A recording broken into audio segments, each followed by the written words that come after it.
Okay. Good morning, everyone. I take this chance to welcome you to our show, which we have waited so much.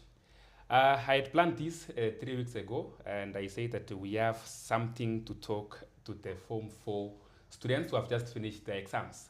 Remember, these students, they have a lot of time before they join campus or colleges in various parts of the country and even outside the country. So with me today is a team. These are scholars. They have a lot to say about the Form 4 students who just finished their exams, and they are waiting for the results. Naambianga watu results unangojea isikupee stress sana. Just hope that all is going to be well. So my name is Ambassador, and I'm live at Ambassador Speaks YouTube channel, which I'm invited anybody beyond Form 4. Even your parents can still join. You can share with anyone you know who wants to benefit from our channel. So this time is an introduction time.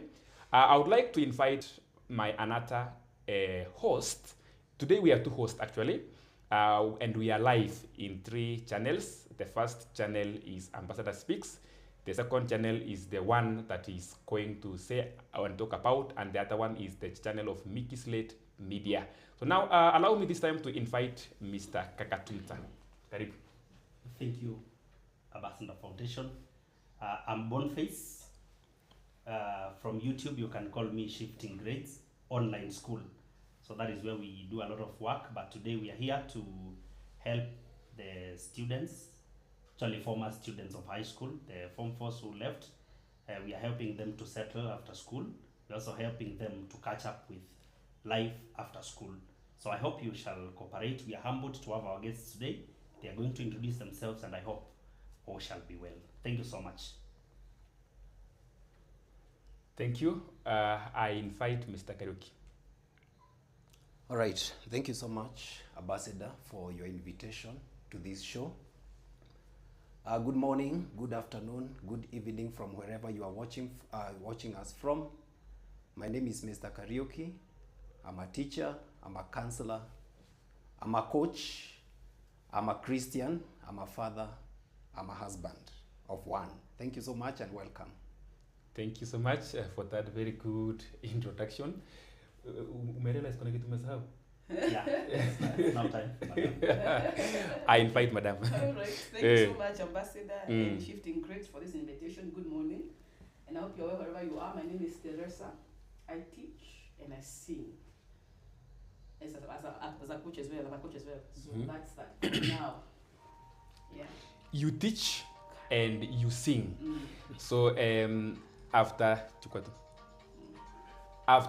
this, you will we will give you 2 minutes.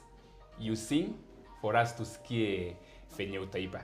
So now, after we did exams, there was a time we were so afraid, tutapata grade gani, itakuwa aje, will I really make to university? Mtu anakumbuka ile biology nilifanya aje? Hata ni kama kuna answers nilipeana vibaya. Hata ile history nilijibu vizuri kweli. And they are so worried. Unapata mtu anaanza kukonda pole pole. What are you telling such people? Okay, I know there is that anxiety, the fear of the unknown. Kcse is not a matter of life and death. There is usually life after everything, and we have to move on. So feel safe, feel encouraged that you are going to pass. And in case of anything that you don't pass, there are still other options. Actually, we might not all of us enter the universities. That is the mere fact. We might not enter the universities, all of us, but at least the world out here is having everything. And it might not give us all that we expect, but there is something for everybody, regardless of what you score. So no matter where neck will place you, please appreciate yourself and know that it shall be well in life. Is it neck that places them, or it's them that gets there?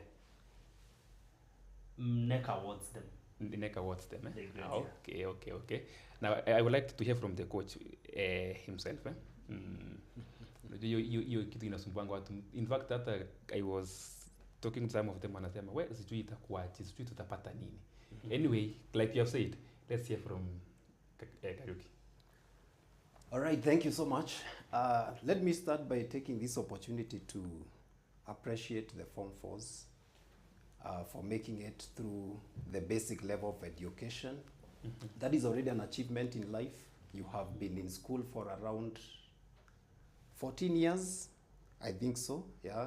If you were to count all the years that you have been in school from kindergarten up to Form 4, they are around 14 years, so you have already made an achievement, and I think that is something that you should be thanked for. So congratulations, so far it already shows that you can make some big milestones in life if you have already made it so far. So what I want to say, just to support what my brother here has said, that life is not only determined by exams. There are so many determinants of success in this life. We have seen people who have actually never gone to school, or probably they just received basic level of education, but with determination, with discipline, with effort, they have been able to do great things in life. So I want to encourage you that much as you wait for these results that are going to come maybe in a month's time, put your trust in God that all things are going to go well, you are going to make it, despite the kind of result that you are going to receive. We know that Kenya's education system is so much based on education, or rather it is so much academic oriented, but there are still other aspects of life that do not necessarily determine or are not dependent on education. So just put your trust in God and know that all is going to be well. Thank you. Wow, that is the voice of a coach, and you can feel it. I also invite the other coach. Okay, thank you so much. So yes. I know the coaches have spoken, and I'll just word on that. Well, I want to give a story. I think I love stories, maybe. I want to give a story. Yes. So there is this person in China, and it said that there's a company which was farming or was doing something in their land, and was farming their land. The person was poor, so he didn't have any much money or hadn't had an education to be able to pursue a case course against the company. So what he did, he went to the library, the local library. He studied for law, I believe for about 30 years. You can Google it, I think it's there. For 30 years. What he was doing now, because he don't have money, he was paying the librarian with some farm produce he was doing. So for 30 years, he takes the books, he reads, he writes notes, because he could not borrow the books. So he goes to the library, he copies, he gets everything about the law. And after I believe 30 or 36 years, he was able to sue the company, and he won the case on behalf of his people. That's what he's talking about. You don't have to have that education. But, however, I want to also congratulate the ones who've done, and they've done their best, they've given their best, and they've passed the exams. But something else I've realized that when you get an A, you somehow feel like life owes you or owes us. So you relax. You think things are going to come on a silver platter. And there is a book which says, why is it the C student, the A student works for the C student? There's a book that goes like that. So please, when you get a good grade, don't relax. In fact, you're supposed to start afresh. I know maybe parents can give that or can attest to that, or other people can attest to that. If you don't have someone who's pushing you to it, you might just relax, feeling that I'm bright, and so things must have to happen for me. It doesn't have to happen that way, by the way. So please send yourself, jitume. We still relax. It's not the point to relax now. It's not the point to relax. You passed. Well done. Congratulations. You've done your best. I'm so proud of you. Of course, we had girls and had the students. Thank you so much. But that's not the end of life. It's about how you're going to send yourself from here, by the way. How you're going to send yourself. So please work and put your best foot forward in all this. And after everything else, it's about you and what you want. Go for it. That's it. Thank you so much. I know the other day when we were with you in the show, you gave several stories. Yes. Najua bado uko na stories kama 5 zimebakia. Ya kwanza. Aya. There is a meme, that was going viral the other day, and most memes say the truth. After the Bible, the other thing that says the truth is the meme. Now, there is a Form 4 who was writing a message to the Kcse akimwambia, now that I'm done with the Form 4. Kwanza alimsalimia na sasa XX sasa. Akamwambia, si unajua nimemada juu, so nitafutie kazi ya kufanya before join campus, na hiyo kazi is less than 45k. So people were making fun of that Form 4 student. Actually, ni mtu ako na maono. Lakini, the reality outside here is different from what they're expecting. Form 4s have their own expectations. Some of them want to get employed. Some of them want to do something great. But again, they come here and they feel like they were not ready for this world. So, mtu kama huyu mwenye, I don't know whether it was true or it's a lie, but there must be somebody with such expectation that mimi nimemaliza form 4, tapata kazi kwa kampuni, ndalipwa pesa mzuri. Which all of us, the 4 of us, we know the reality. Yeah, sure. Can we tell them? You start. I think we can tell them the harsh truth. The harsh truth. blunt truth, yeah. You know, when coach was saying that they have been to school for 14 years. About 14 years. yeah, approximately 14 by now. I just remember that those who will pursue education, they are going to remain in school for the next 6 years. They'll be in school like the good part of their life. Just to be in school people. But anyway, that is life. So you people are going to learn a lot from this life. Pastor, thank you for that question. I think it's good, ladies and gentlemen, we learn how to balance realities and expectations. Yes. Because life out here might not be as you expected. You know, maybe you are ambushing a cousin somewhere or an uncle somewhere, a hand somewhere to fix you somewhere. And maybe they are already at masses themselves. The people you expect to favor you are already living under masses in whatever capacities they are serving. So those people might not offer the chance as you expect. Actually, some might end up even hating a certain angle, saying, oh, my uncle works in and he doesn't give me opportunities. Yes. The uncle might not have a problem. It's true. Maybe the uncle is doing his best, but things are not going through, or what he can do is just for himself. So let's know that sometimes opportunities will be there, but they take time. So let's form force. Let's build capacity fast, because the world has opportunities, yes, but you will not be absorbed to everything just because you finished form 4. There are people out there who have already taken time without the jobs, but the point is that you can already do something as you wait to pursue maybe more qualifications through degrees or any other course that you take. But for now, please expect very little. I just want to limit you on that, because you might need a job now. Yes. But how qualified are you for that job? You just have history notes. Yes. You can't become a lawyer. You have geography notes. You can't become a meteorologist. Yes. You have physics notes. You can't become an engineer. You need a degree. You need a PhD. You need masters. You need a lot. You need some experience out here. So, ladies and gentlemen, let's accept that everything might not align with expectations. I know there are some people who are even wishing that immediately after Form 4, they go out there and they make it within less than a month, and they go for results just to terrorize the math teacher. They go even with a car, a Harry, and a wife. You think that by the time you be going for results, you will have a ready wife, you will have a good car, for the math teacher to know that you made it. It might not be very possible. So let's agree with the fact that things take time. Yes. Thank you. Yes. Now, before we go to the okay, we want to go direct. We talk to the form force. What are some of the things they need to be doing as they are waiting for the results and to go to campus and colleges? For those who will join colleges, some of them will join as early as January.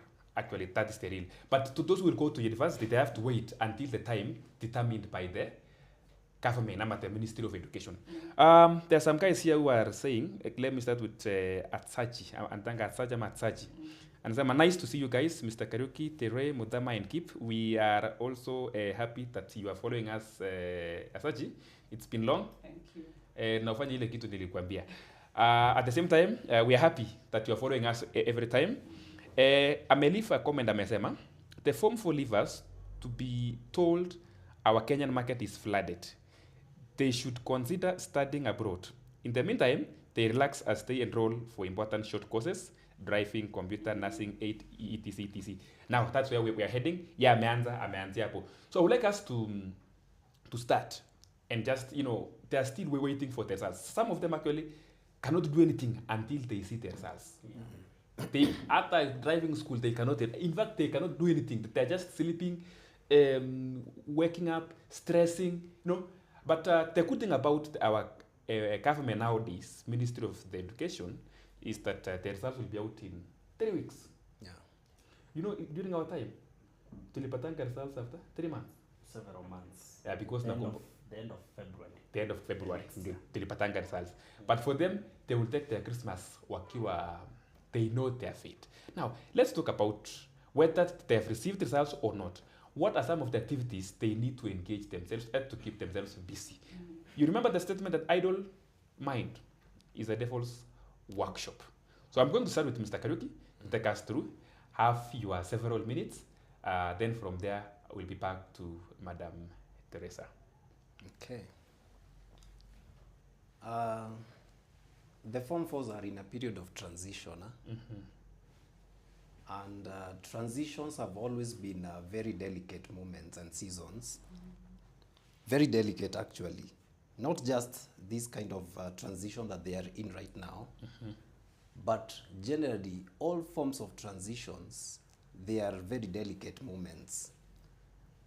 I remember early this year, if you can remember, there is this Kenyan man who tried to scale the Himalayas mountains, and he died in the mountains. What he was trying to do is to transition from a region of low altitude to a region of high altitude within a very short time. Yeah.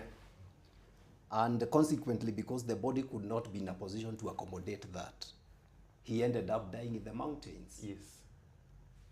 I can give so many examples of transition. So that is an example of transition. Again, a transition maybe from childbirth to when a child is being born, you see, is transitioning from the womb into this part of the world. Yes. That is usually a very delicate moment, and that is why you see parents try to cover or swaddle the child in warm clothes to ensure that the child is warm enough to be accommodated by this environment here. So the Form 4s are also in a period of transition, and I think I look at it in 3 forms of transitions. Number one, they are transitioning, most of them, they are transitioning from teenagehood to young adulthood. And actually, most of them, they are in the age of applying for IDs right now. Number two, they are transitioning from a period of being in high school to a moratorium period of about 9 months, because they are going to be at home for about 9 months before they join university and TVETs from around the month of August. I think that is when they join university, around August. So those are 2 forms of transition, and still there is the third one. They are going to be later transitioning from the period of moratorium of 9 months to university. So we have 3 forms of transitions that these candidates are going through, or they are going to go through. And like I have said, transitions are very delicate. They are moments of make or break. If you don't make yourself during this time, you can break yourself. Now, among us, the very many things that an ex-candidate can do, let me start by saying that there are so many of them. Yes. There are so many things. Probably the reason why they might look at it and see that they have a lot of time is because of idleness. Idleness makes you believe that you have a lot of time, but if you have something that you are doing or engaging yourself in on a daily basis, you realize that you actually don't have time. So probably I just enumerate some of the few things that you can do. Number one, I have already mentioned it. If you are in the age of applying for an this Monday morning, ensure that you be at the chief's office applying for an ID card. You see, I think it is the day before yesterday, I was amazed. The PS of immigration told Kenyans that a birth certificate is not a proof of Kenyan citizenship. And Kenyans were worried. How? I was wondering, why are you getting worried? The birth certificate is already indicated that this is not a proof of Kenyan citizenship. Yes, yes. The main proof and the main document that proves that you are a Kenyan citizen is an ID card. I know you are used to using students' ID cards, but you are no longer going to use them. You cannot now keep on telling people that I'm a student of this and that place. You go to places and now you'll be required to produce your national identity card. So I think that is the first thing that you actually want to engage in coming next week. You have already rested enough. 1 week is enough for resting. Yes. And there are Number those two, who are not yet 18 years. Eh? there are people who are not yet 18 years. For you, I think you can have some time for yourself before you clock 18 years. But I'm addressing those who are 18 years and above. Ensure that next week you are already at the chief's office applying for that document. We can give them the requirements to apply the ID. All right. They require the ID of their parents. Yeah, of course, you require the ID of your parents. A letter from the chief. A letter from the chief. Then they proceed to. You also require that birth certificate. Oh yes, you require birth certificate. That birth certificate is also a requirement. Yes, so you need those 3 documents. Probably if there is any other, you are going to be advised at the chief's office. Number 2, I would talk of community service. Community service or church service. It's still another way of passing time. That is, if you have nothing else to do. Community service, it's a way of giving back even to the community. Before you get yourself so busy with life, it is a time to maybe serve in a community-based. We are actually in the season, the holiday season, whereby there is a lot of, merry here and there.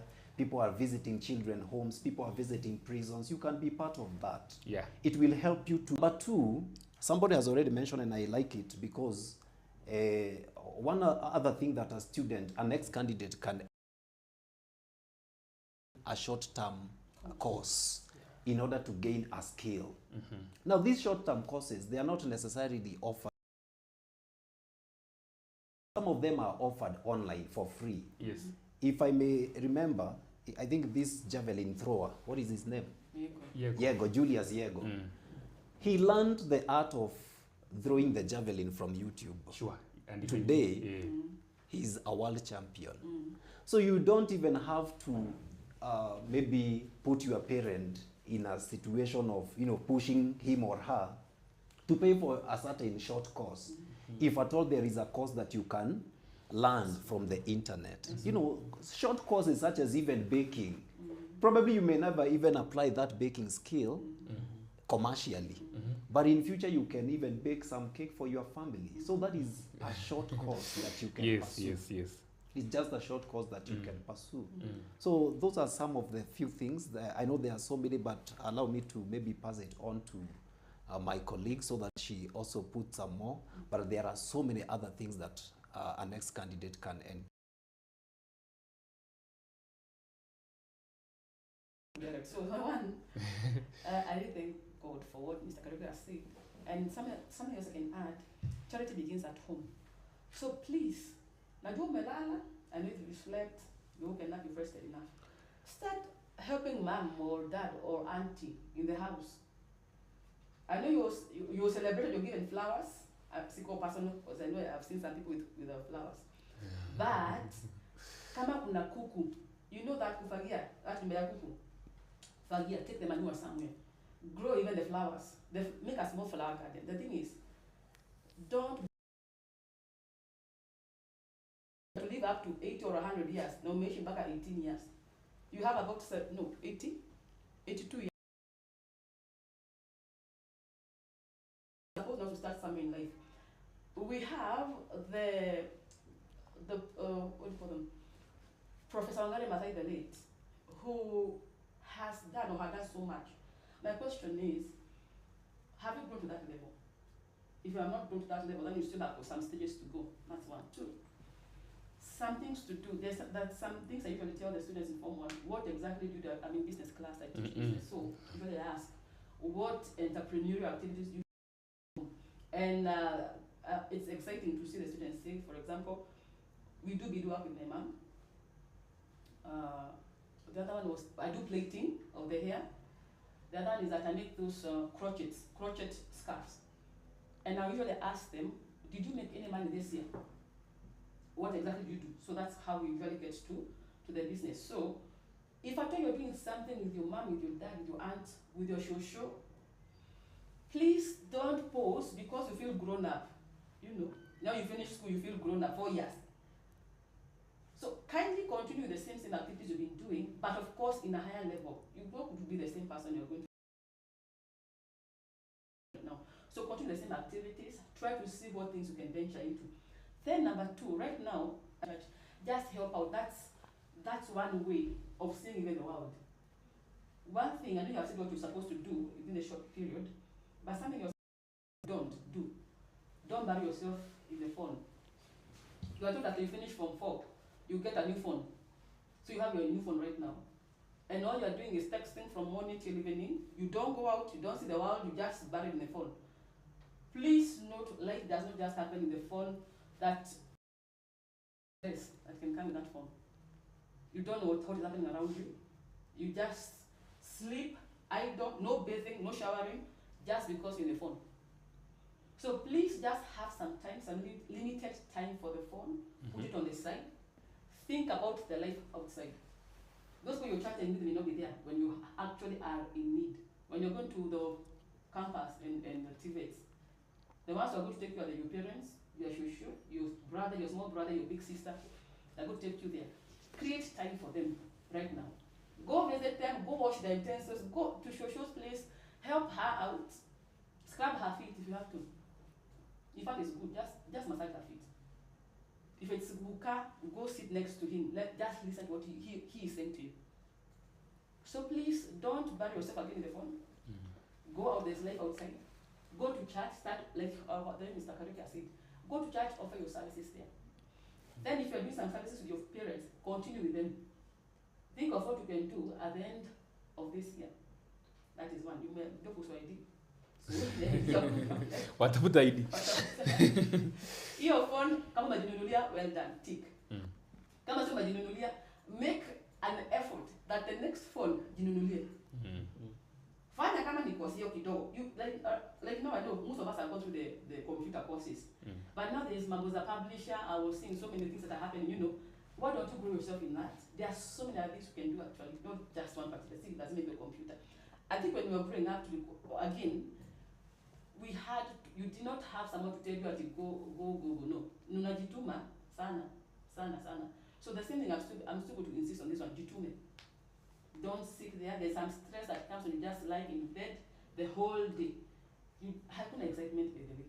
So please just go out and breathe.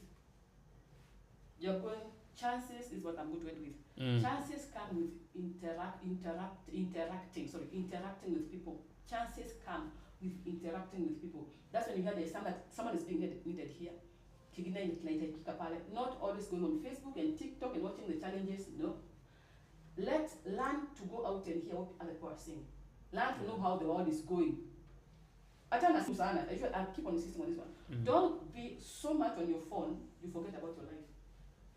So please go out, hear what people are saying. What is the next trend that is going to come? What idea do you have? What design do you have in mind? Can you put it down? Can you set it out? Who exactly do you look up to according to your talent? Are you able to approach them or even write them a message? You want them to mentor you. So let's start from somewhere. I think that's that. Wow. You know? Thank you so much. Thank you.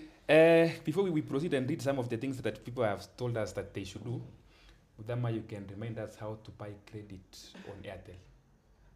All right. Thank you, Ambassador. At the comfort of your phones, you can just purchase airtime. Actually, it's not for Airtel. It's for any network. All networks. Yeah, you just need to go to the M-Pesa menu, then use the pay bill 737356. Then the account number is the phone number that you'd like to purchase airtime for. Be it the Airtel number, the Safaricom number. Then you enter the amount and you proceed to complete the transaction. Airtime reflects instantly once you use that process. Okay. 737356. That is the pay bill. You can master it. You can invite friends to use it too. Thank you. Thank you so much. A friend of mine called Samuel Kariuki and said, my students can also study some foreign languages and also engage in youth activities like church events, voluntary works. Now, attending children's home, attending and doing community works. Yeah. So now it's aligning with voluntary works. But our youth need to be told about voluntary works. For them, actually, few of them are willing to work for free. They're already corrupted with money. They are already corrupted with money. The mindsets are I remember in my village, I was in my village like 1 month ago, and there is a road connecting the other side of the village and my village. So the road was so damaged. Tumekanyaga kwa MCA sijui mara ngapi. But the villagers wakaamua wakasema, what we need here are stones and some few materials so that we can build this road ikuwe mzuri, gari ipita, watoto watume kuvuka to that side. And it was just announced, and we met there very many people, but we never met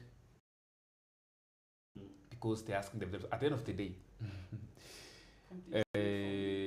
what will I gain from this road? And I go, no, the community work. But no, how will I, mbona nifanye kazi for? Yes, that's the challenge we have. And I think you can address them on that. right. People must know this. Let me address that issue. Yeah. Because I think the money or being driven by a very big within our hearts, we would achieve more than when money is driving.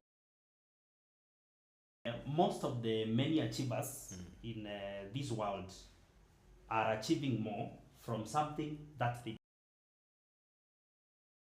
is finding them already moving. With the same activity. Exactly. Yes. For your information, the platform through which you are following this program is a Shifting Grades Online School. This is a platform where majorly we learn mathematics and physics. Yes. But initially, when I was beginning these programs, I began just to dispense my free time during the Corona season. Yeah. That is long ago, 2020. And you're not paid. Nobody was paying me. Nobody was doing it. Sure. Actually, I spent very good months or years, more than a year, without a coin from YouTube. Yes. But daily I was offering tutorials. And I was just doing what I love. I was serving people. My joy was to see students just commenting like, thank you so much, Shifting Grades. Yes. If it were not for you, I would not have learned this and that. That was my joy, and that kept me going. Like the other day, a student from outside Kenya, I was following your channel, like Asema, this question has been giving me problems, but today I've unlocked it. Yeah, you know, mathematics is mathematics, outside and inside. Yeah. So just touch lives. Just do something. Impress people out there. You do your best, and if it's money, it will find you moving. Don't begin with the money mindset. Yeah. It might actually disappoint you, and you may never do anything sensible. Thank you, sir. The other day, thank you. I was walking on this road nikienda hivi. So I met kuna jamaa alisima gari. Okay, ilizimika. So nikaona ana struggle. I was working with somebody. Then start, you can push it. Akaniambia, if you can offer me, push it. Ndaishtulia hapa. After that nikamsaidia, alafu mimi nikaenda. Then tekayo maana kaniuliza, ai sasa wewe utakuwa ukitembea ukisaidia watu kwa barabara? Nikamwambia no. I saw him and he needs ameenda. Sema, ai how now na umjui. Kidogo I felt like there was something wrong there because needs money. Like siku pia nimetembea nikauliza direction. Someone akanipea direction na akaniambia sasa uniwachie 50. Now there is a issue of money in our mind whereby we need to remove it so that everything can go well. I know even some of us, some of the students right now are working with their parents in their businesses and they're in the payroll. That's okay. If the parent decides to... Now, what are some of the comments there? Yeah, somebody was saying that is...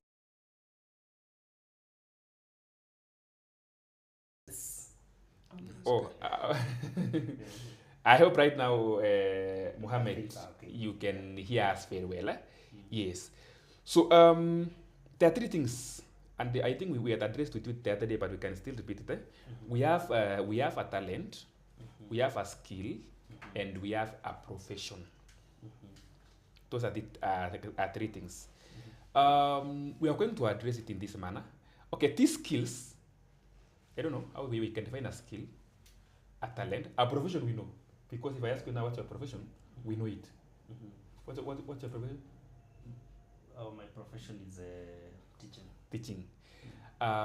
So we have a profession, then we have a talent and a skill.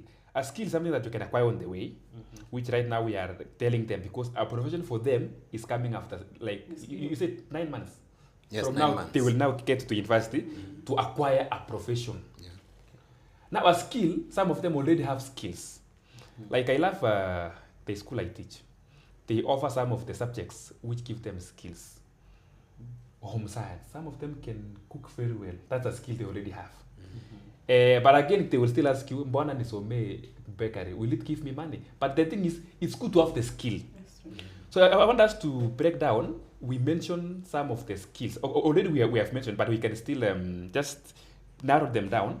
Some of the skills they need to acquire, and then some of the talents they need to nurture. Again, somebody was saying the other day that some people, which is true actually. Hapo ndio watatuambia, because already you know you are talent. God cannot allow me to do without talent. You know that I have not worked to know my talent, but I don't know. Right now I don't know my talent, but I have skills. Right. I will use 2 footballers that you Ronaldo is highly skilled. And all of them are playing football. Using a skill and a talent. So if you are a talent like me, we will talk about some skills you will acquire. Now, what are talented in this? Okay. I believe that thing that you love so much that you can even wake up at night and you just do it so freely, and you know, it's like it's your life. You just feel like it's your life. You can wake up anytime, you can be told, let's go do this or do this, and it's so easy for you, or you just feel like you're at ease, honestly. It's just easy, sorry. That's somehow, I would call it a talent. It's God-given. You love it, you're one with it. That's one. For example, now, let me start with you, Ase. Yes. You are talented in singing. I've heard you sing. You are really talented. I thank God. We give glory to God. I will give glory now, to God. How can someone know that I'm talented in singing? I can realize she can or he can sing very well. Okay, kuna number one, kuna hiyo passion na kuanga ndani yako. Hata tuwafuta wenye unapendaga, unajua tu. You just can sleep, you know how to, you can see the dribbling. You know, you can see it even before. Yes. You can somehow just, it's in you, you rhyme with it, you move with it. Yeah. Or if it moves in you move with it, you're just one. You're just one. So I know, I love that space here, music. I used to, okay, after choreography I used to do that. That is coming up with dance moves and everything else. So I know my niche. Hiyo ya music iko. I love also playing drums. I know my niche iko hapo in music. Yes. Music. So I know kwamba it's easy for me, number one. I thank God. I know one is God given. Yes. And you love it, and I love it very much. But talent bado. Talent too. You learn that this is your talent. You love it. It's easy. You do it very well. Of course, you keep on growing in it. But even if you are told tomorrow, what do you want to do? That is what you want to do. And yes. Freely, so freely. You have to say lazima. Even you. The good thing with the talent, the Bible says, the gift of a man shall open doors for him. He should not stand before mere men. He should stand before kings. Proverbs 18:16. Thank you. So, and I've seen this gift for me also opening my doors.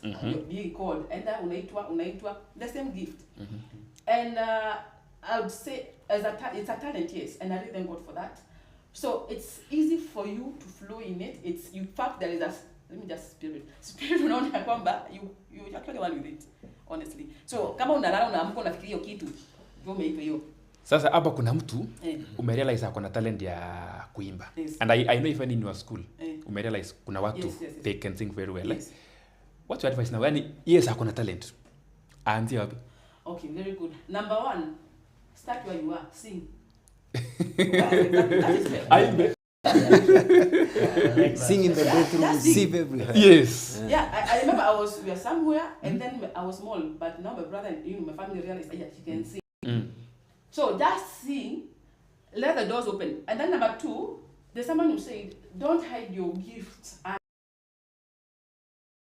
Hide your gift under the bushel, but put it outside so that people can see it and glorify your Father who is in heaven. So that's the same thing I'm going to say. Look for a place where you can expose the gifts. Sasa hivi kuna TikTok, kuna YouTube, kama it's called YouTube, Yes, kuna actually. Facebook. Why don't you do a small clip there or just follow it up? Okay, utaniuliza kwa nini sifanyi hivyo? Hata mimi mwenyewe najipatia advice. So I guess you might see more of me on YouTube.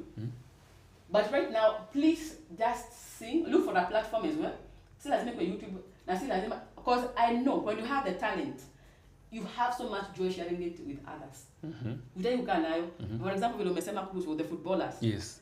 They want to play, they want to enjoy, they want the whole world to enjoy with them. Chat had so much about the money. Like what Mr. Modama has said. If you're something so passionate about, you want just to share.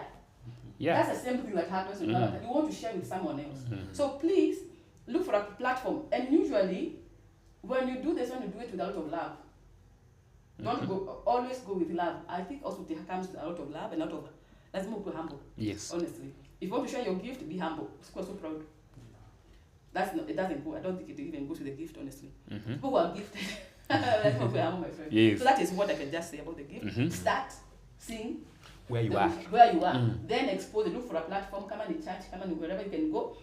Be humble, start low. So let's make what umepewa mic hapo na hapo, no. Tembea na baka you can. But because you're one with your gift and you know where you're going. It's like, for example, and please let me just finish with this one. Be able to sweep the floor, carry the Bible, or carry this one, do this work. Don't mind. If you're still going in line with your gift, or you're out, you want to see that gift, you want to see that talent. I want to see the talent of my girls, or my boys. That's where. Yes. So, the same way, we are saying that if you are talented in singing, start singing. Start where you are. Just expose yourself. The same applies to football. Just go to a local. That's true. I've never gone to a village nikakosa vijana wanacheza mpira. I mean, hata sasa tukitoka hivi utaona vijana wakicheza mpira. Now, I want you to help me list at least 5 talents. You know, kuna mtu amekaa na ajui kama ni talent ama si talent. So, tumeanza na number 1. Singing is a talent. Number 3, watu huko kwetu can run. Okay. That's a talent. That's true. Can we list more talents? Yeah. That exist? I believe so. I already mentioned choreography. Choreography means coming up with dance moves. And right now, kuna hiyo mambo ya December, you have a lot of people and a lot of groups right now. The good thing I love with church, personally, is that there's so much room for growth in it. In church? Yes. And you can come up, first you have to clean. If you know how to, you can get good moves of dance. You can teach others how to come. That's called choreography. You can choreograph some moves. Number 2, you can talk of crocheting, for example. Yeah. Something, you know how a dress can be. I have a crocheted a blouse. I don't know if I have that for crocheted and it's very pretty. But it's very beautiful. A crocheted skirt, crocheted top crocheted by someone who, and she was a Form 4, alikuwa friend yetu. So alikuwa mtu wa Form 4. Lakini atuliza you can 2000. How much it was? So that's still a talent. Do it. Need beadwork. Beadwork you can do it very well. Even your necklaces like the shangas for Maasais and everything. You can do so much. And it is not limited to whatever you're going to say. There's so much talent, you may not cover everything. There's someone, you're not jump mambo nyingine, so maybe that later on. But there's someone who said, for example, so kuna hiyo beadwork, kuna choreography, kuna dance, kuna hiyo running, it's a gift. There is the art, for example, of coming up with inventions. But that time was called in TED Talk, and he was called what? Some lights. He was asked, please, I don't know if I can share with you. Akaulizwa, how do you come up with these lights?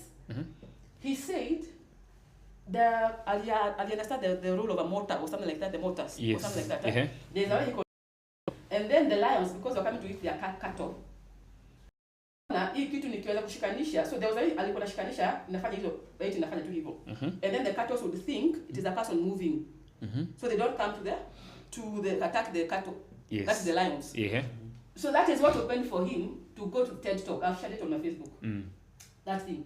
So see, lazima ikuati just whatever you're saying here, it can be so many things. So he had got the invention. He also got to get, now because of that, he got to be opened up for one of the best schools.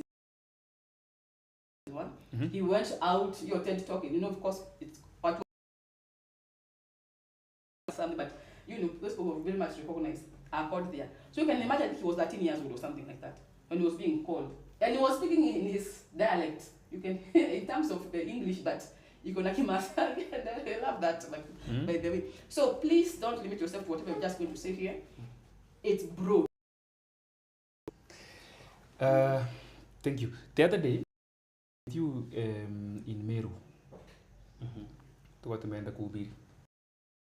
So tukiwa kwa field, there's a guy who played guitar until everybody in that market came.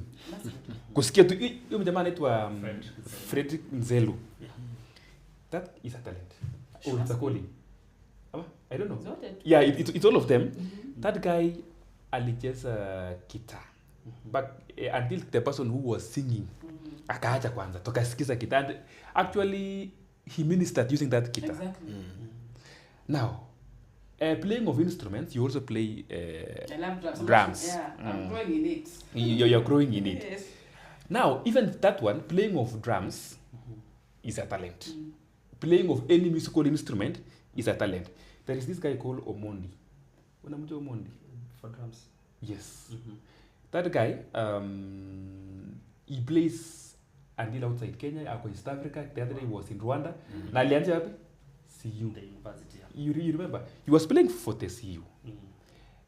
He was being mentored by the big brother mwenye alikuwa anacheza, but now I think the big brother was playing non-gospel. What do you call it? I don't know. Secular. Ama alikuwa anaplay sote, anachipata huko na huko. But this guy akastikwa church. And now he's been invited to very many occasions. It's a talent. I know, I may not be true, but at some point, that one may be paying him more than what he started for in the university. Yeah, Yes, that's a talent. Which other talent can we mention? I think we are mentioning very many of them. We have a life coach who can give. Even teaching can be a talent. I actually think Not a profession. Not just a profession. Oh, sorry, I'm sorry. talents are as many as the number of people. They are as many as the number of people. I'm telling you. How many talents do we have? We have so many. I think we probably are just mentioning the ones that maybe are most outstanding among us people. But when those talents now go into the service of humanity, that is when now they are seen. They are seen. Because I am thinking of maybe talents such as drawing. That's true. That is art. I'm thinking of swimming. You know, I'm thinking of even encouraging people. You know, that is a talent. Wow. And in addition to that, a talent can be made better by adding skill into it. You see, like now what Teresa does, if it is that singing, she can get skill to that talent to make it better. Yes. The That's man why that we you are have talking a music about, school. exactly, that's why we have music school. The person that you are talking about, who was playing the guitar in Meru, Yes. is a talent, but he can even make it better by adding skill into it. Good. So I think talents are as many as the number of people. Nataka watu wafikiria hata anything that you are passionate about. Exactly. Anything that you are passionate about, that is a talent. That's a talent. It's God given. You did not labor for it. You just developed. So then that is your area. And they are not Of limited by the talent. way. Yeah, they are That's not true. limited. That's Wow. true. You Yeah, can have there's so a, many. see that you're good in business as well. You're good in, you just have that passion for it. And you know that you can do it so much. Though I know you're told not to be a jack of all trades, but there are people actually don't. If you put one in one basket and it does well for you, well and good. But if you have 5 talents, you don't have to dim your light. Ati because umeambiwa tu kwa moja. Ukijifinyilia kuna kitu haitoki. But you glow as you grow in your talents. All of it. Yes. That's me. Wow. So, and I think our target for today, it is at or they are at their prime age of nurturing their talent. So, with this age, just ensure that you can do something. Now I've learned something that the talents are so many that any in the world can have his or her own thing that you can do very well in a special way. Na si lazima pia uko na hiyo moja. You can get the skill. Now, skills are what you acquire either by or you can acquire skills locally. My brother mkubwa mwenye our firstborn, now he never went to any school. Those skills he acquired it locally from majama wanaondanga fiti, and he has made it so well. That's the skill. Ukimuuliza what can you do, he will tell you I'm doing this. He teaches at Kakuma in Turkana, and in Kakuma it's very hot that you cannot teach. Their own timetable that ends at around 12:40. So morning hours do ishi wapi, then afternoon yeye anaenda kwa hardware somewhere, hata si hardware kwake anaonda fiti, ananiambia kwa wiki anaonyesha ameonda fiti 2 ama 3. That's a skill. So you see now he has a skill, at the same time he has a talent even. a profession. So skill is something that you can acquire by going to school. In my village, again, we have so many drivers, and they're very good in driving. But I want a driving license. I was telling them just go, because it's a requirement of the land. Just go, you acquire one. In fact, they will not keep you. By the way, you know how to drive, they will just teach you. Now utasumbuliwa sana, and you will be okay to go. So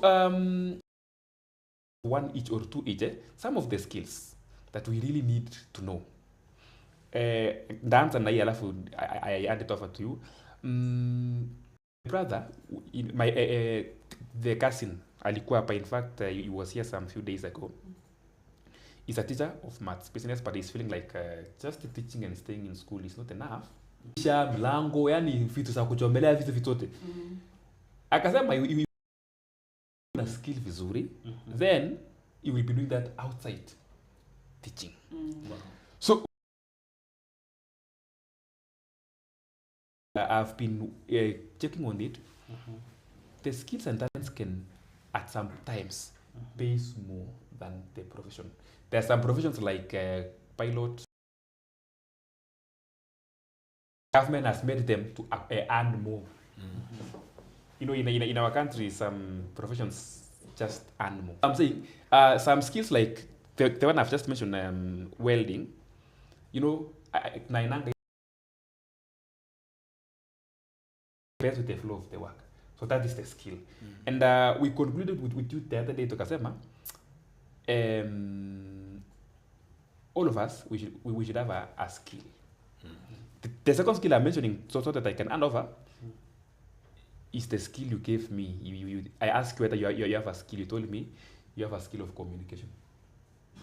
You can communicate and convince somebody so well. So as they are mentioning the skills, I'm talking to you. What is that skill that you have or that you want to acquire? You go for it. Back to you, Madama. Thank you, sir. I like the flow of the discussion.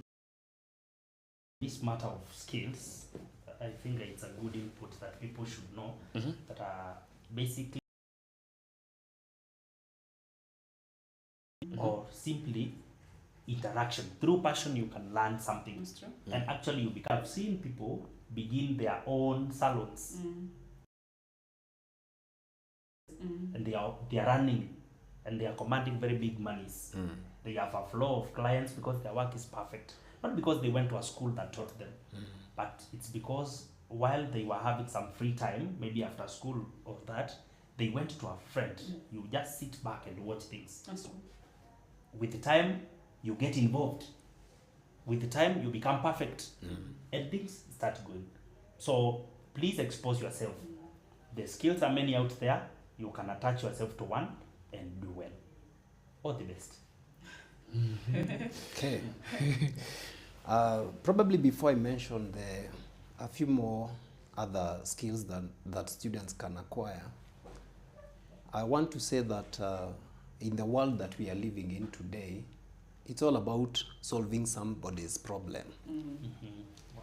Any job actually that you get anywhere, you are employed to solve someone's problem. That's true. And you cannot solve someone's problem if you do not have the skill of solving that particular problem.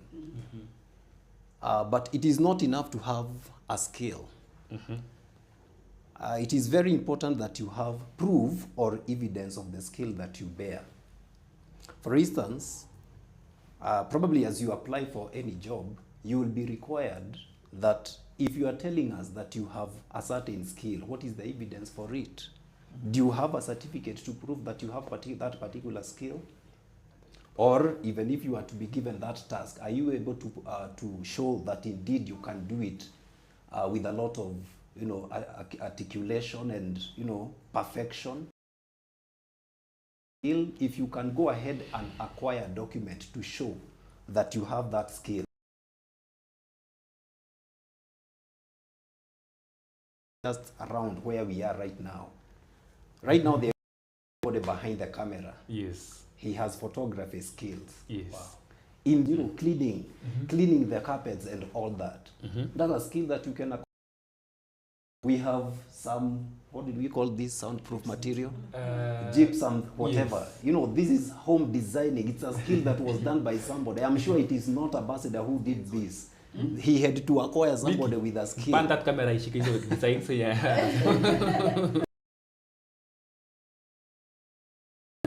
To fix the gypsum And to paint. and do the paint work. So the painting skills, the electrical skills to do the bulbs. So there are so many skills in this world, my friend.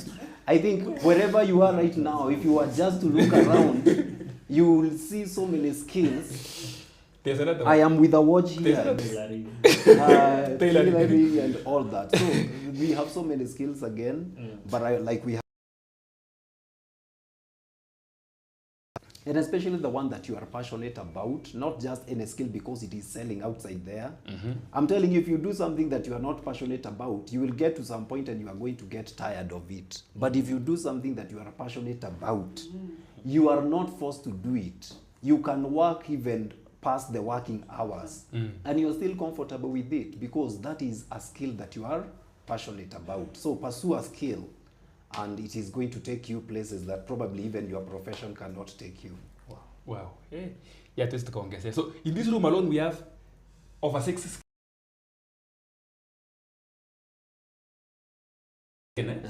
And it's you can see the three of us we have shifted. Yeah. Yes.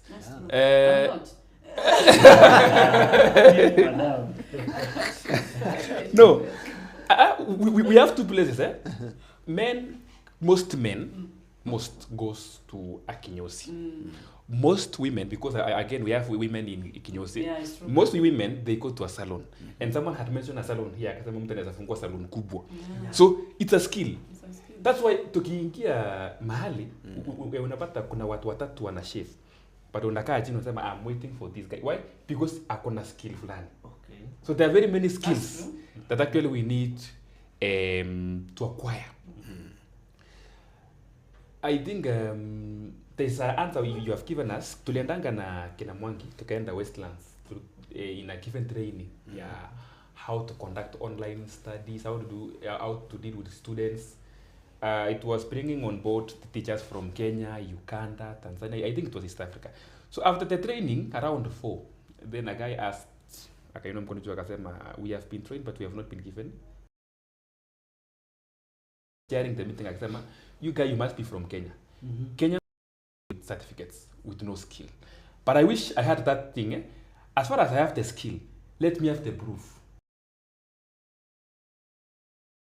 Drive gari kwa barabara. Hata kama hujakosa accident, you are driving very well. Without the driving license. I realized it does not take long to acquire. Someone can go to a TVET. I don't know what's talking about TVET or any. Then you are quiet and they give you a certificate. It can give you instant income because most skills will give you money actually. You see? But yeye alienda shule akasomea filming. So he has proceed from that point. Sisi wengine, yes you know it, but you cannot proceed. Before you come to that final point, Ambassador, kindly, there is one skill that it is expected that all the students, as you proceed to university or even to TVET or polytechnics, that you will have. That is computer literacy skill. Thank you. Because probably the learning mode is going to be online, submission done online, doing of the researches and all that is going to be online. It is actually assumed to register units online. Registering of units, almost everything is going to be done online. So if you don't have the basic computer skills, computer literacy skills, used to call them computer packages. Yes. We were so much obsessed with it. Every time you are with high school, yes. The next thing that you'll be thinking about is how you are going to do the packages. And it is still something that is being done even today. So I would, there was a time when I joined first year actually, I didn't have the computer at our university called Kimani. I'm just the big guy. So Kimani was so busy, akaniambia, Alex, ingia ndani ya ofisi, you come and check. There was something I wanted to check on the unit. I show you, you proceed as I'm doing something here. I didn't. Why? Akaniambia, no, you need to, from today, be attending our computer lab. Make sure you get some skills. yeah, true. They have the passion with computers. Even in our school, our form force, hakuna mtu nimeambia laptop akashindwa cooperate. They are doing so, and it is, they still online with what now? It is online with gadgets. Yeah, sure. That is what we need to know. It's a skill that also everybody actually should have it. Tumeenda nyumbani, we were at home. Tumepeleka some women for a function. Mimi na driver. Ile gari ya zamani. On the way, driver akawa mgonjwa. Na mimi niko hapo na yeye, akawa mgonjwa. Tukaweka gari kando. The expectation of the passengers is atanitokea nifanye nini? I drive. But I could not. Why? I lacked that skill of driving. So that there are some basics like driving and computer. So before we conclude in a special way about the skill to Malaysia na profession. You have a question? Is it you have a question? No, it's beyond skills. Oh, it's beyond skills. Okay. So let me find out with this. My sister, I know that combination baadaye. My sister, hakuwa kwenda university. And that one does not scare me or anybody. I know going to university does not guarantee a better life. we all know that. So tukaongea nikamwambia, I want you to pursue fashion and design. Akaenda akaitafuta hiyo fashion and design ina deal na nini. Kumbe akarealize, okay, one of the basic skills that you need to have when pursuing fashion and design is tailoring skills. How to operate that, what do you call it? Sewing machine. Akuja kama amekasika ananiambia, so unataka mimi niende ni learn cherehani. Kwanza alitumia the word cherehani. Nikamwambia, it's one of the skills you are supposed to learn from there. We have many other skills. She could not agree with me. Yeah, alikuwa anaona because amezoea there are those ladies in the village. Hata watafungua duka wako tu kwao na cherehani. Ukitaka repair ya nguo unampelekea anakufanyia repair. Ali complain because she lacked those skills. Now, nikamtuma to Eldoret Polytechnic. Nikamwambia just go there. Then I called somebody mwenye huko, mwenye ana admit watu hapo about the skills. Nikamwambia talk to my sister about fashion and design. Coming back in the evening, alikuwa shakupali. I'm going to pursue that. And they just mpaka kuonyesha curtains. Si ile zimedesigniwa vizuri. Kaambiwa these ones, not everybody can design this. Huyo mtu unamwangalia kwa vile jati yako na jeharani cannot do this. Why? Yeye tu alilearn how to do that work, lakini there is more than that. Hapo ndio akachange mind na akajua fashion and design is not just a local course thing ya village. Yeah, it's a skill that when you acquire it, it will take you far.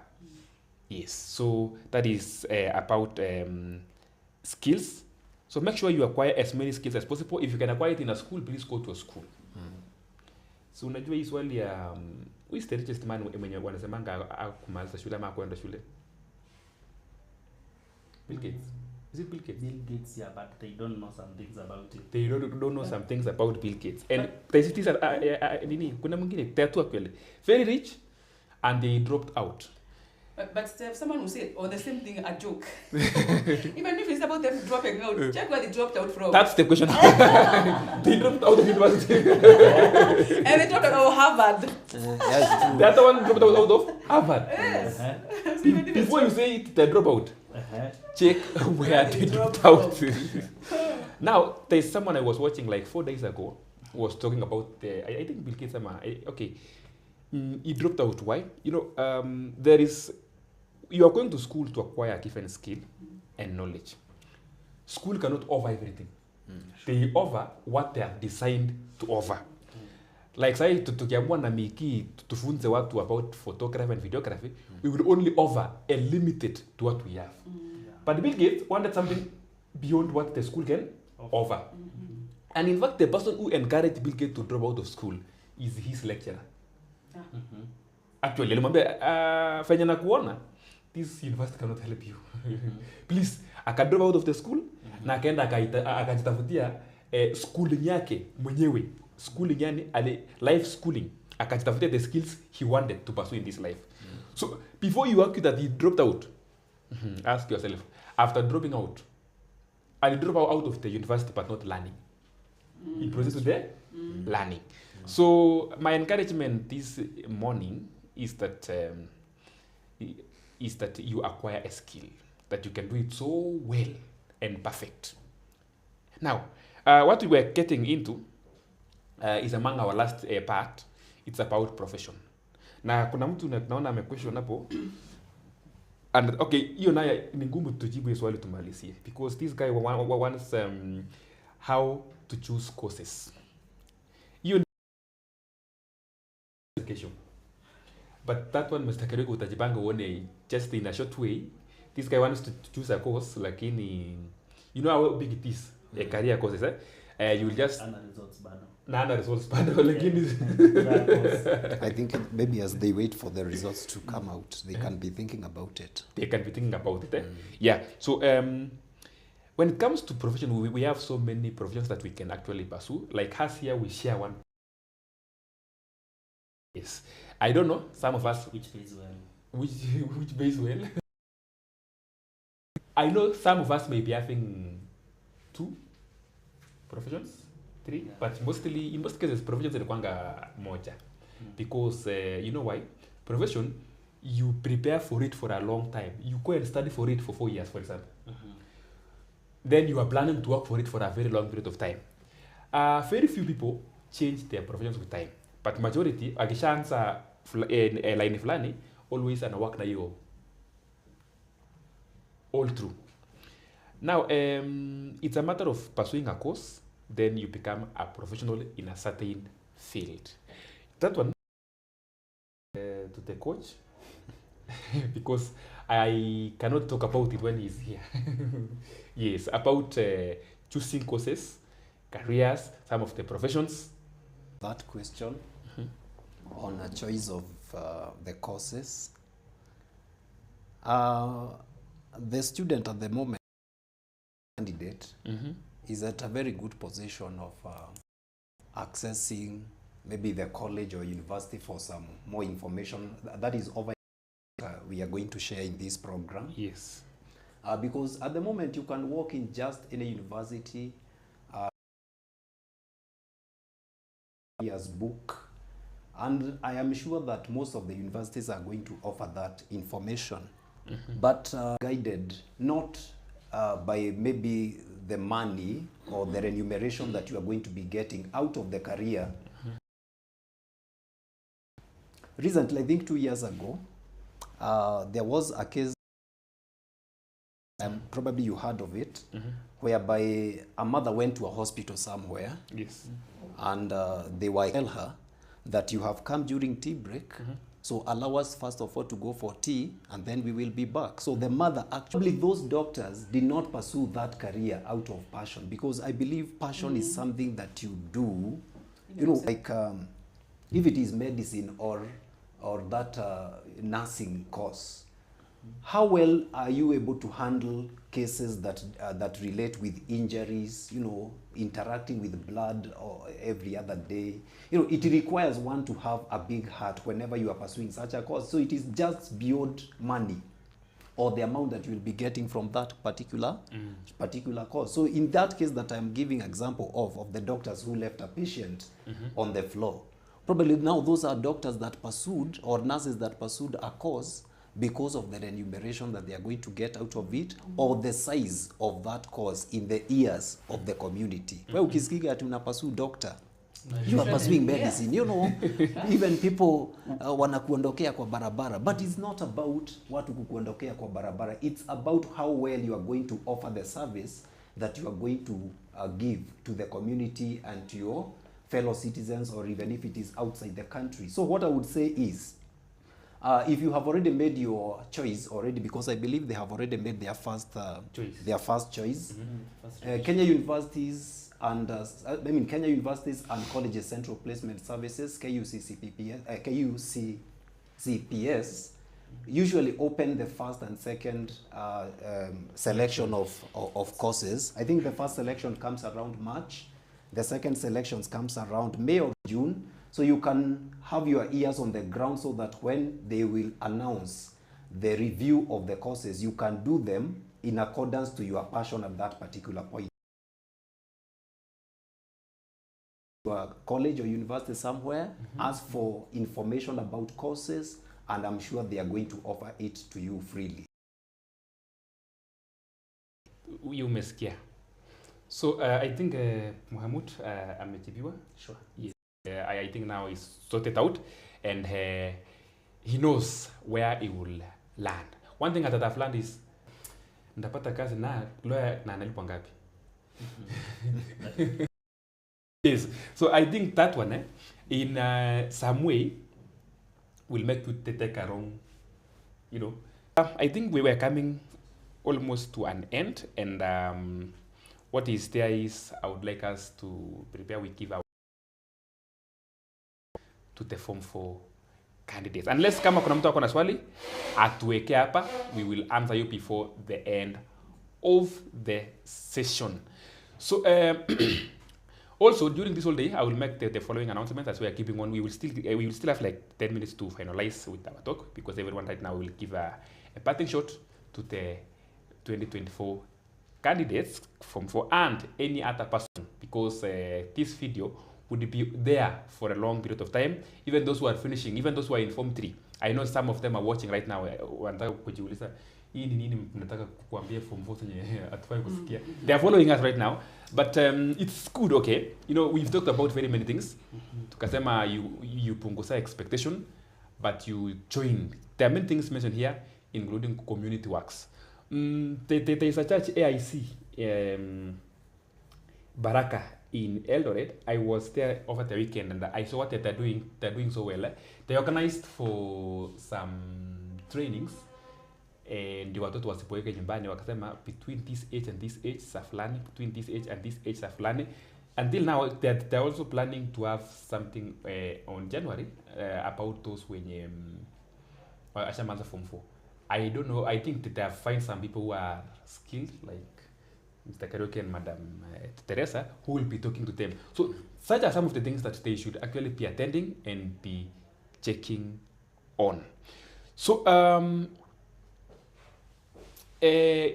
for the remaining part of this year, for our 2 or 3 channels that we have, you keep on following. Now this one goes to the others, who are still in high school, atutawatupa sana, we are bringing you live lessons for chemistry and physics and maths. Chemistry and physics, that is in Ambassador Foundation, Ambassador Speaks. For maths and physics, that is in Shift School. Now, on my side again, I will be having my live shows every Saturday. I'm shifting from Thursday. I think Thursday is not getting well with me because of some very many things I'm doing on Thursday. So I'm shifting it to my live lessons to, my live sessions to Saturday morning hours like we are doing it right now. So with them I will invite you, then you say something and then you give your parting shot to the Form 4. Is it leavers? Is that the correct term?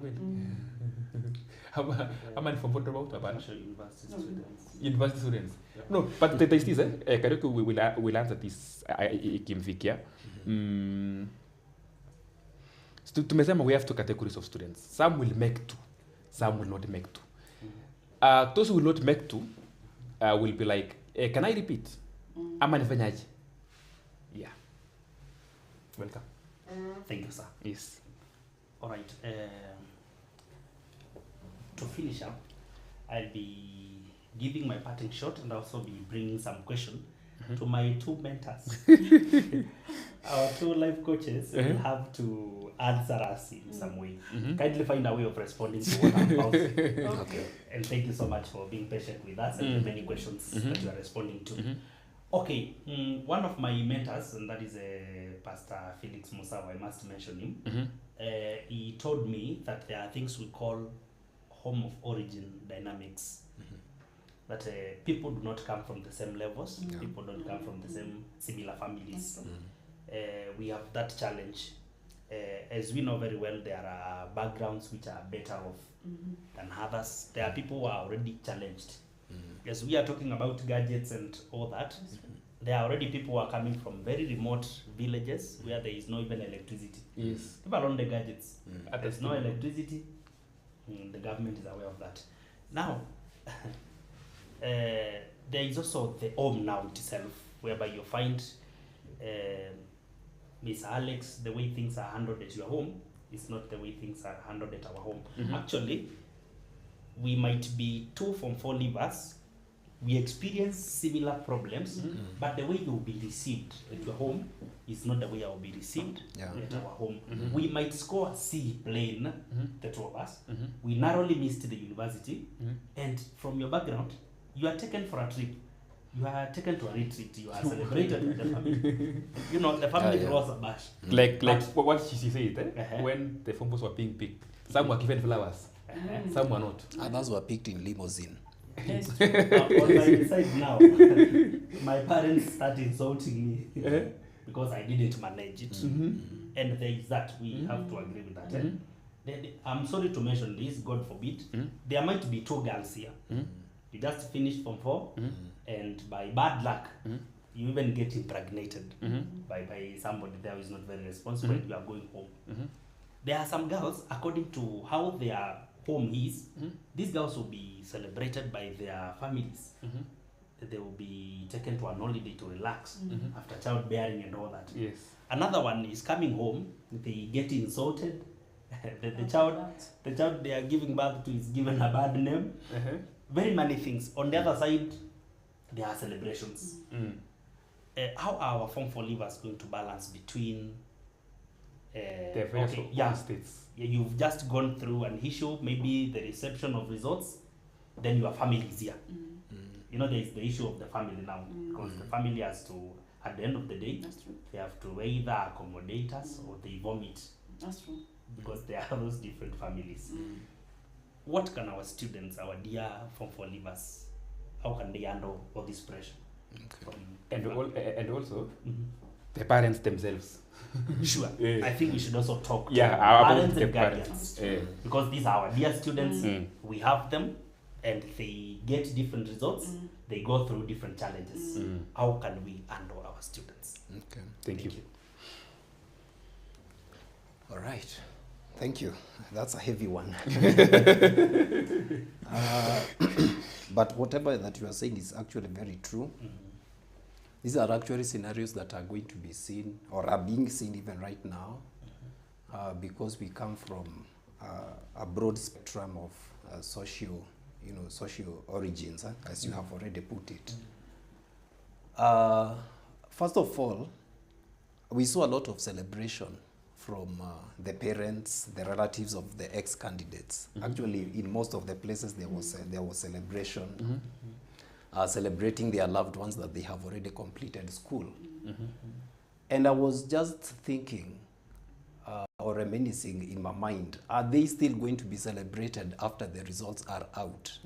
And I think just like you have mentioned, that we mentioned a word to even the parents, let us celebrate these students or these ex-candidates even after the results are out.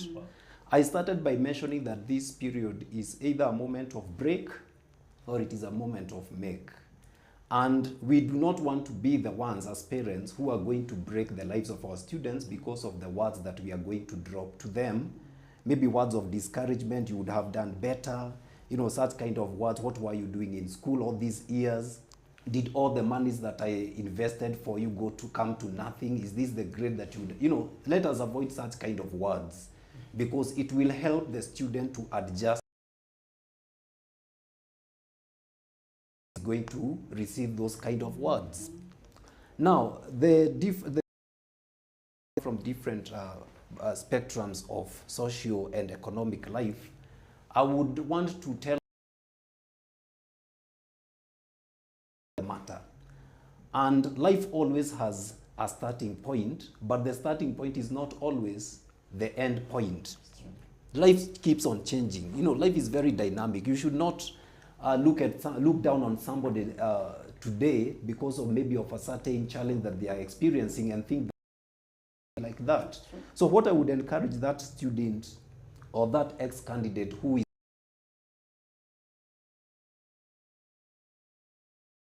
just work out from wherever that you are. Work with the little that you have. You know,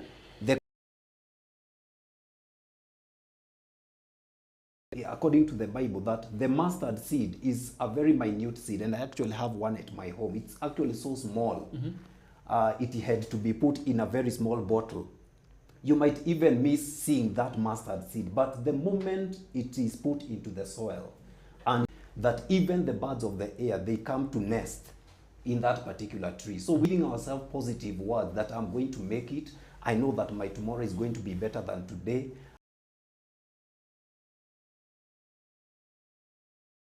In the land of the living. You know, you keep on saying positive. I always tell my students this, that the first time, and this is actually from my pastor, the first time words were used, it was not meant for communication. It was meant. Whom was he communicating with? Nobody was. He was communicating with nobody. He was creating using words. So we also create a world using our own words. So let us create a world with our own words, even the parents. I think it's true that we have not spoken so much to the parents today, but if I may just finish with this one, now to the parents. Ephesians 6, this is children and the parents. It's a verse that we learned in prayer in Sunday school.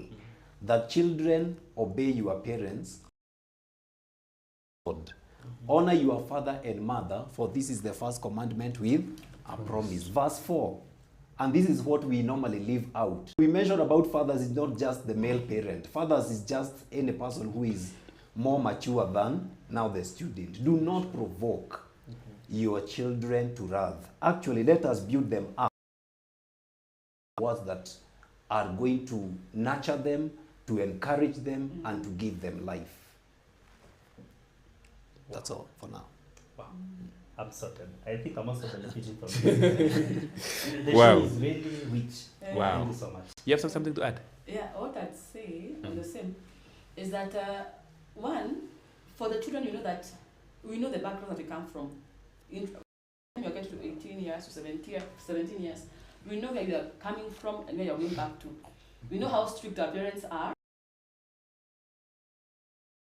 So please note that there's something that someone says that you're born looking like guy looking like your decisions. So please note, this is just a phase. You know, with your parents when you're 50 years. I don't believe so. So think of what you want to have in the future. So you may have good grades or not good grades, but then what do you want to see yourself in and in the future? So there are parents who are going to receive well, and others may not receive very well, depending on the grades people are going to achieve or the students are going to achieve. Be malleable. That's something I can tell every student. Be malleable. That is, don't be so fixated on what your father is going to say and your dad is going to, your mom, when it's going to be a wrong thing. You can always choose. The power of life and death lies in the tongue. And those who love it shall eat the fruit thereof. Love what is good. In fact, the Bible says, I love sharing this verse even in the staff room. Philippians 4, verse 8. Whatever is true, whatever is good, whatever is pure, whatever is lovely, whatever is of a good report, whatever is praiseworthy, think about these things. I'll repeat. Whatever is pure, think about these things.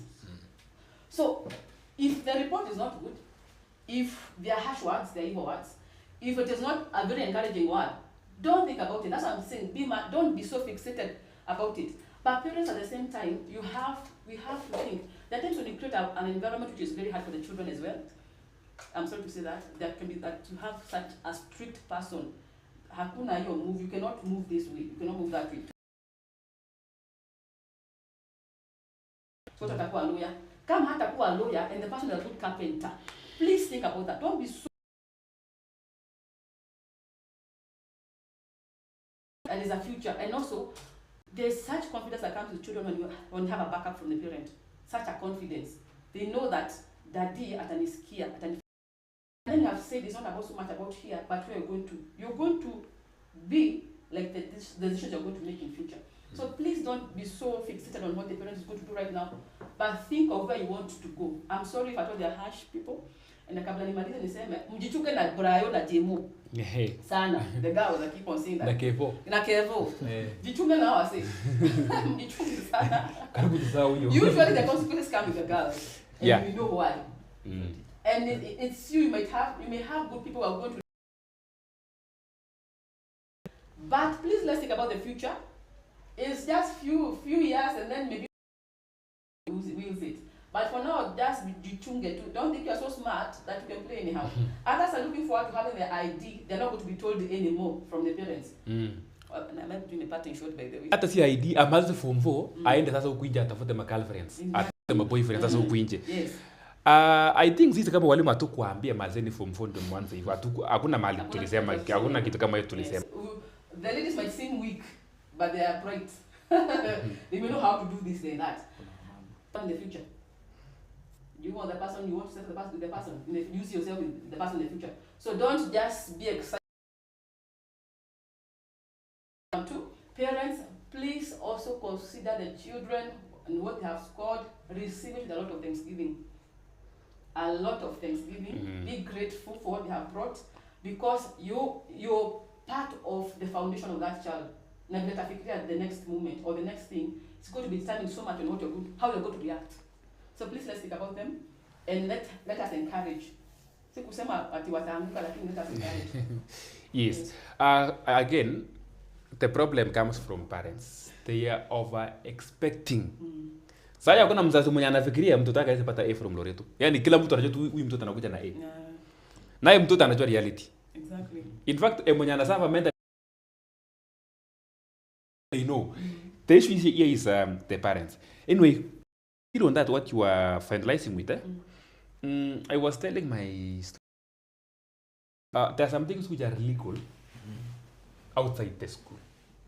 Ukitoka nje shule kukunywa pombe na uko na ID, it's okay. There is no problem with that. It's allowed. Relationships like boy-girl relationship, it's not allowed. But ukienda huko nje, it looks like it's allowed. So when you see something that in all cases the school was right. The school cannot allow you to drink. Inaambiwa wewe ni mtoto less than 18 years. So jiulize mbona after 18 years ukubaliwe kunywa. Sisi kwa shule when we find you that ni kama uko na affairs na kijana mtu fulani, most unajua mostly wao ndio they carry all the blame. Msichana akibeba tukupate na watu wa bodaboda. So mshangaa watu wa bodaboda wamekosea nani? So it's not allowed in school. But now some of them actually, and I'm sure of what I'm saying, they are waiting to go to university to experiment all these things that Mr. Karaoke was saying. Don't do it. For sure. That's what they're waiting for, to experiment. And I'm leaving it to Mr. Karaoke to proceed from there. Okay, there are two major things that are breakers, as the ambassador is talking about. One being irresponsible sexual behavior and drug and substance abuse. I think these are two major things that are finishing our youth of today. Sure. And it is being said that you do not have even to be told anymore that these are breakers. Imagine, actually, if I can revisit the first one that I've just mentioned, that is irresponsible sexual behavior. Do you know what sex is called in Kiswahili? Do you people know what it is called in Kiswahili? Okay, in our news they call it tendo la ndoa.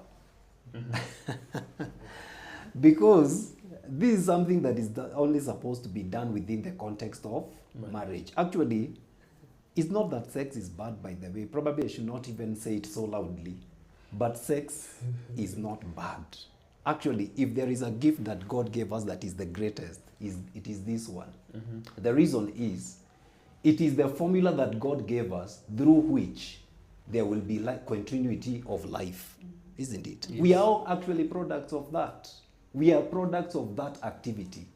However, it is actually the biggest sin that one can commit if it is done outside of the context that has already been present. Gift by somebody and then you misuse it. The person who gave that gift has the power to even seize it from you. So if the giver of this gift is God and has already told us that you should not do or you should not engage in sexual behavior outside of marriage, that is through adultery or why do we want to engage into it? There are so many consequences. There are going to be unwanted pregnancies. I am sure you are not willing to start rearing a child at the moment. I would encourage you, engage self-control. You are actually at the blossom of your life. Your life is actually blooming. But there is something that Solomon tells us in Solomon 2:15 says this: catches the little foxes, the ones that the vines. You are in blossom. There are some little foxes that want to destroy the vine. Behavior, attempting to engage in alcohol and cigarette smoking, engage the gear of self-control, because the emotions are there and they actually show that you are a very healthy person. It doesn't mean that you are abnormal. It shows that you are actually a normal person, but just engage self-control even as you ask God to help you as you to enter into such kind of activities. It's a place to go and study. Maneno ingine? Tuweke kando. Yes, ikae kando. So, you've finished with your party shot? Now, is that, number one, please let me just add something on what Mr. Kcse has said. You don't say, when it comes to profession, love people. We are going to do it out of love. Love is patient, love is kind, love bears along. Usikuwa ona mtu, like, you won't just do the service for the sake of money. Money is not going to give you that company. Utasema tu, let it rain, the flow of the cash and everything else.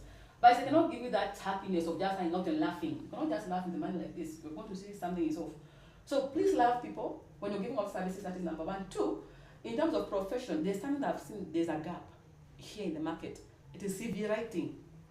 CV. Yeah. It's actually something that people are taking it, and I've seen there's such a gap. I've just doing some small things of checking. There's such a small a gap in CV writing. Try as well to go for something. One, I say love people. Look for a gap kuna time tulikuwa nasema mambo become. I don't think right now we have become as a main one, as a main course, but there's a time everything it was step. It was hype. So please let's open. See, lazima kiwe kitu popular ati ndio lazima uende nayo. It can be those things that are not seen, like this, maybe house design and everything else. That designing, interior design, I believe. Some courses are not so loud, but they are very marketable. So please let's also do our research so that we don't just do whatever is being said, but something that is actually going to be there's a gap in it. So I've given just one at a CV writing. There's such a gap that is there. Love God, and it's going to be quite easy for you to flow with whatever skills, whatever profession you're going to go to, or you're going to flow with. That's that. Thank you so much. Okay. Probably I start by answering a question that you had posted. Yes. Concerning those that are not going to join universities. Yes. And that is actually expected because the universities that we have in Kenya, they are not enough to accommodate everyone. So, suppose you did not qualify, it's because the universities are not enough vis-a-vis the candidature that we always have. I think we have 35 public universities and so many others outside this country. They are not enough to accommodate the almost students who leave high school. So even if you get your C, you get your... Because the opportunities or the vacancies that are at the universities could not allow plus you still are a university material. But I would also universities, let us also join the TVETs, that is the Technical and Vocational Institutes. They also offer very good courses. Actually, the skills that we were talking about, we also have that's a life choice. We may not say yes or no here. It all depends on your convictions. If you are able to go through and better yourself, well and good. Sometimes falling down is not the end of the road. You can rise, dust off. Maybe if you go back, you are going to be more serious and you are going... On my parting shot, I want just to Before say you that... part, okay. I've just remembered the question Okay. that I was asking you some days ago. There are some people who will qualify to go to university, but they will not join university. Does it mean that after getting a grade to make you go to university, must you go to university? Or you can still find something else to do? I would advise that if you have the opportunity to go to the university, use it. Seize and use that opportunity. Yes. Why would you allow it to just go away? Take that opportunity, but they will now choose to pursue in a university abroad. That is still a choice. So we are saying like that life is choices, but there are some opportunities that come once in life. Probably as we go on, it will be expected in future that maybe you have certain level of education. So if you have that opportunity to go and to join university, my advice would be that you take that opportunity and run with it. Wow. And as you do that, probably one of the things that may keep you or might make you feel like you are not going to pursue university is the funding. This is the time to keep on now exploring the different ways in which you can fund education. Right now we have a new funding model. You can maybe job, offering loans. We have also bursaries that are offered by the government and other institutions. So I don't see the reason why you wouldn't join university. Yes. On the same, I'm so sorry. Again, I keep adding about but let me just. But there's something that actually I got some. Is it this week? This week, that you can actually appeal. I hear there is the card that you're being given the Joint Admissions Board. Depending whether you're... Okay, there's a form. The more you feel, the more it limits you alone. All right. So, and Karuk is here, is a man of integrity. Your parent is a teacher, is earning some good money. The more you feel, pale, you give the actual truth, the more to limit you to the loan. Actually, not even the truth is there, by the way. Yes. But I've realized that you can appeal. I didn't know there's a that Appeal. There that is. you can actually Yes. appeal. So I want to just encourage some. And you might find that you might have to pay so much money. Go back to the anniversary towers. Kama wamechange anniversary towers. Bado iko hapo. Iko hapo bado? Yes. Please go and appeal and see whether the funding can be changed. So feel so discouraged. Yeah. Just go and say that you want to appeal. You can change all the whatever they're going to do, and then you can have more funding. So don't limit yourself that you will not be able to learn. That's what I want to just say. Wow. Thank you. Madam, anything? Ama? He was giving his. Oh, sorry. Kumbe. Sorry. Okay. My parting shot. Probably, I just want to say that whatever that we have said in this program is probably just a drop in the ocean. There is so much information outside there. I am sure there are so many programs that have been even organized by different institutions and organizations, ex-candidate programs. There is one called Bridge that is organized by CITAM, and so many others that we can let them know probably if they are able to get in contact with us. And so whatever we have said is just so small, but the best of the teacher in this life is actually life itself. So I would encourage that we be quick to learn. The things that we are telling you, instead of coming to regret later, just see how you can engage and learn from whatever that we are saying to the programs, instead of regretting later. So be quick to learn, be teachers. Ephesians 6, obey your parents. A child will never outgrow no matter the age, even if you'll be 30, 40, as far as your parent is there, you will never obey them. I know sometimes it feels like now that you have the you are at the university whereby you are not so much restricted, that you can do as you wish, but to our parents, it is still given unto them. And lastly, one of the proverbs says that horses are made ready for battle, but victory. So thank you so much. God bless you and have a blessed life. May God bless the Yeah, thank you so much. Before I give my parting shot, I want to appreciate this panel. I think we've gotten the best people, such that I'm even learning. Yeah. And actually, I would like to request Mr. Kariuki and Madam Teresa just now, because I'm sure we are being listened to teachers, to parents, administrators. These are people who would like to have you on board, maybe at their schools, so that you may say a word to their students, so that you may address them. Kindly share your number. I'm also going to give the same number in my description on this video once we finish the live streaming. But Mr. Kariuki, kindly just tell us your number, please. All right. So thank you so much. My number is 0710 813 402. One more time, 0710 813 402. Thank you so much. Madam. Number is 0724 60 2224. I repeat, 0724 60 2224. 0724 60 2224.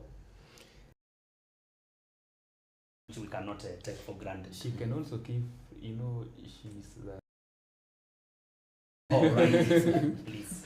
All right, so you can just take Teresa Joseph 2. Teresa Joseph 2. Teresa Joseph 2. Number 2. Teresa Joseph 2. Kwa YouTube, Teresa Joseph 2. Ama usema tu Teresa Joseph, thank you God. That's the song you Taleta. Oh, hiyo ndio the song yenye iko kwa ziko nyingi. Inasemanga tu thank you God, Teresa Joseph or Teresa Joseph. Okay. Thank you God, is okay. So much. We're going to promote your channel. Thank you, sir. So I would like to appreciate you also for finding time to follow up with this forum. I'm sure you've gotten something. Finally, as we wind up, I know we are addressing people who are coming from different backgrounds. And I would like to leave you with this quote that you may not the family that you come from, but you can determine the family that will come from you. Well, so please do your best in this life. Make sure you put God first. Make sure you are hardworking. Whatever opportunity you find, please give. Thank you so much. Thank you so much. So let me say this as we are winding up. You are a young man, you have I told them, let's not live a life as if it will end at 40 or the life is going to end at 30. No. What are doing? Ask yourself, what will you be doing at 30s, 40s? In fact, we have 20s, 30s, 40s, 50s, 60s. We have very many years, 60s, 50s, and 70s. So let's live a life knowing that we have 60 years to achieve. So anything that will act as a distractor,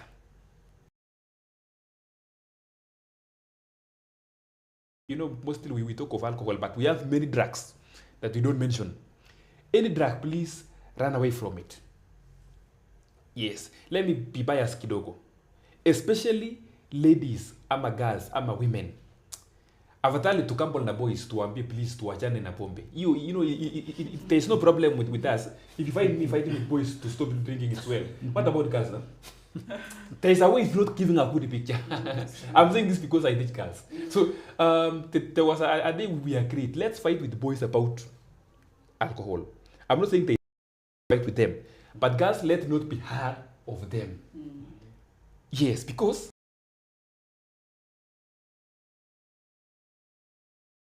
if we have two people, a man and a woman, the man is drunk and at the same time the woman is drunk.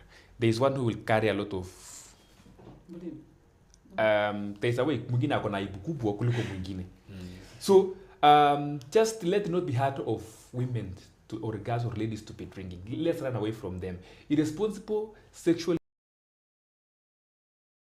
will be hard of you. You will have your time when time comes. Sawa sawa. Aujambiwa ni baya, but let the time comes. Yeah. Otherwise, I wish you all the best as I'm seeing you achieving great dreams. You have all that it takes, and we believe in God that you will achieve what you want to achieve. See you in the streets of dreams. Thank you.